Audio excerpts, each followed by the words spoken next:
La santé publique consiste à protéger et à préserver la santé de l'ensemble de la population, et pas seulement celle des individus. Que ce soit à l'échelle locale, nationale ou même mondiale, la santé publique s'efforce de surveiller l'état de santé des personnes, de comprendre les causes de leurs maladies et de trouver des moyens de gérer les maladies physiques et mentales. Pour ce faire, elle s'appuie largement sur les technologies de la santé, c'est-à-dire des outils et des solutions conçues pour résoudre les problèmes de santé. C'est là que l'évaluation des technologies de la santé, ou HTA, joue un rôle essentiel.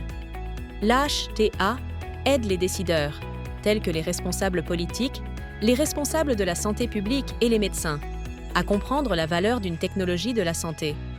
Et la valeur ne se limite pas à l'efficacité. Elle inclut le coût, l'impact social et les avantages pour l'ensemble de la communauté, en tenant compte des différents sous-groupes. En matière de santé publique, l'accent est toujours mis sur les populations. Et l'ETS partage cette même préoccupation. Les deux visent à garantir que les ressources sont utilisées à bon escient, pour le plus grand bien du plus grand nombre. Aujourd'hui, plus que jamais, les technologies soutiennent la santé publique. Nous disposons d'outils de données en temps réel qui aident à suivre les épidémies, d'appareils portables qui fournissent des conseils de santé personnalisés, et même d'outils de réalité virtuelle pour éduquer les gens sur la gestion des risques pour la santé. Mais voici le hic.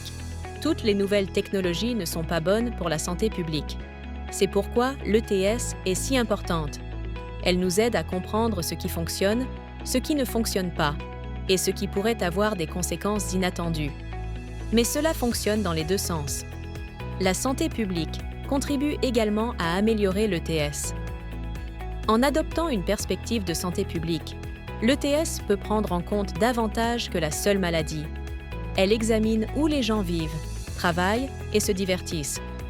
Elle peut aider à identifier les groupes qui pourraient être laissés pour compte ou rencontrer des obstacles dans l'utilisation d'une nouvelle technologie, ou encore à valoriser la vie des patients, mais aussi celui des soignants, et pas seulement les chiffres, en recueillant des commentaires sur la manière dont les technologies affectent leur vie quotidienne et leurs relations.